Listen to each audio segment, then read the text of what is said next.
కూటమి వచ్చి ఏదో చేస్తుంది అంటే ఆయన చంద్రబాబు నాయుడు గారి మాటలు ఎలా ఉన్నాయంటే, నేను సంపద సృష్టిస్తాను అంటే నేను ఏదైనా మ్యాజిక్ ఏదైనా చేస్తారేమో అనే విధంగా నేనైతే అనుకున్నాను. అలాగే ప్రజలు కూడా ఏమనుకుంటే అమ్మో బాబు గారు వస్తే ఎంతో బాగుంటుంది అని అనుకుంటేనేమో ఈయన చూస్తే సూపర్ సిక్స్ టార్గెట్ ఈ రోజుకి ఆ సంవత్సరం అయిపోతుంది. ఇప్పటి వరకు కూడా ఎలాంటి సూపర్ సిక్స్ ఇవ్వలేదు సరికదా, దాని గురించి ఎక్కడ మాట్లాడట్లేదు, ప్రస్తావన అనేదే లేదు.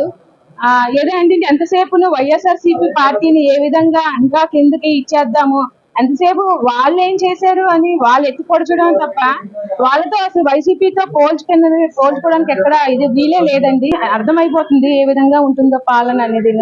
ప్రతి ఒక్క మహిళని ఎలా ఉందంటే జగన్ గారు పెద్దపీట వేసి మహిళలందరినీ కూడాను ఉన్నత స్థాయికి చూడాలి, వాళ్ళు కూడా ఉండాలి, ఒక దీనిగా ఉండాలి అనేది ఆయన చేస్తూ ఉంటే ఈయన ఎంతసేపునో ఇప్పుడు రేషన్ విషయంలోనే చూసుకుందాము, ఆ బళ్ళని ఆపేసి ఇప్పుడు ఏదో పనికి చేసుకునే వాళ్ళు ఉంటారు, వృత్తికి వెళ్ళాలి, వాళ్ళు ఏదో పనులు చేయాలి, అలా కాకుండాను మళ్ళీ ఎప్పటిలాగే రేషన్ డిపోలు వెళ్ళి పడగాపులు కాచి అంటే పెద్ద పెద్ద లైన్లు కట్టడం, ఇవన్నీ కూడా ఒక మహిళలకి చాలా ఇబ్బందికరంగా ఉంటుంది. ఒక సంవత్సరానికి ఇంత వైఫల్యం ఉందంటే ఇంకా 4 సంవత్సరాలు ఉంది.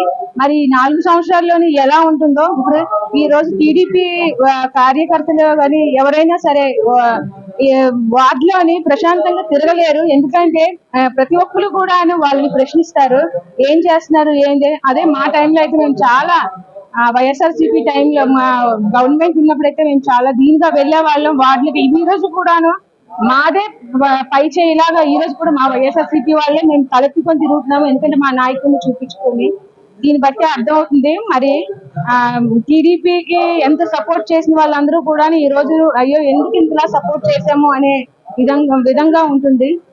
ఇంకొక ఈ 1 ఇయర్ లోనే ఎలా ఉందంటే తర్వాత ఇంకెలా ఉంటుందో కూడా అర్థం కావట్లేదు.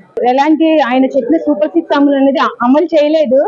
పెన్షన్స్ అంటారా, ఇదే మన వైఎస్ఆర్సీపీ టైంలోనైతే ఈ పార్టీకి 2 టర్మ్స్ అయితే తీసేసేవారు, 6 months ఒకసారి తీసేవారండి.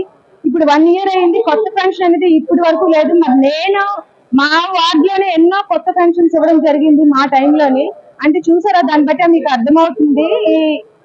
ఈయన పెన్షన్స్ కూడా తీయట్లేదు. డబ్బులు నిజమే ఆయన అప్పులు చేశారు అంటున్నారు, అప్పులు చేసి ఆయన అప్పులు చేశారని ఈయన అంటున్నారు. సరే మరి ఈయన వచ్చి 1 year అవుతుంది, ఆల్రెడీ 1,00,000 కోట్లు ఏమో చెప్పి అప్పులు చేసి అన్నారు. మరి ఎవరికి ఇస్తున్నారు? పథకాలు అమలు చేయట్లేదు. మరి అప్పులు చేసిన డబ్బులన్నీ ఎక్కడికి వెళ్తున్నాయి? అమరావతి అంటారా, అమరావతి ఎలా ఉందో నేను మొన్న విజయవాడ వెళ్ళినప్పుడు చూశానండి. శుభ్రంగానే నీళ్లతో నిండిపోయి అంటే స్వయంగా చూసిన వాళ్ళకే అర్థమవుతుంది అసలు ఈ పాలన ఎలా ఉందా అనేది. నాకైతే బాగా అర్థమవుతుంది. అమరావతి ఏమో ఇక్కడ తెచ్చిన డబ్బులన్నీ కూడా అమరావతి పెడుతున్నారేమో అనుకుంటున్నారేమో, జనాలకి అలా చూపిస్తున్నారు. కాబట్టి ఏం జరగట్లేదు పని అయితేనే.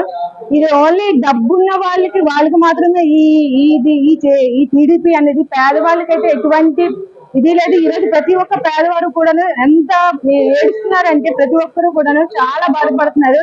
ఇంకా ముందుకు వెళ్తున్న కొద్దీ అసలు ప్రజలు ఏ విధంగా తిరగబడతారో కూడా మనం ఫ్యూచర్ లో చూడొచ్చు. ఇంకొక 2-3 మహా అయితే 6 months లో చూడొచ్చండి. మీరే చూస్తారు కదండి 4వ తేదీన ఏ విధంగా ఉంటుంది అంటే, మరి మా వార్డు నుంచి అయితే మాత్రం చాలా బాగా భారీ ఎత్తున, ఎందుకంటే ఇప్పటికే అందరూ ఎదురు చూస్తున్నారు ప్రజలందరూ కూడాను. వాళ్ళు ఏ విధంగా ఎదిరించాలి, అసలు ఏం చేయాలి అనేది మేము కూడా ప్రజల్లో తీసుకొని వెళ్తాము. ఇక్కడ మనకి ఎంత అన్యాయం జరుగుతుందో, అసలు ఏ విధంగా మనల్ని మనం ఎంత మోసపోయామా అన్నది ప్రతి ఒక్కరికి మేము చెప్పడం జరుగుతుంది. మా 4వ తేదీని కూడా దీన్ని మంచి భారీ ఎత్తున మేము చేస్తాము ఈ ప్రోగ్రామ్. ఎందుకంటే ఇది 1 year వాళ్ళ సంతోషం కావచ్చు. ఇది మాకు చాలా చాలా 1 year అంటే చాలా ఒక చెత్త దినంగా మేమైతే అనుకుంటున్నాం అంతే.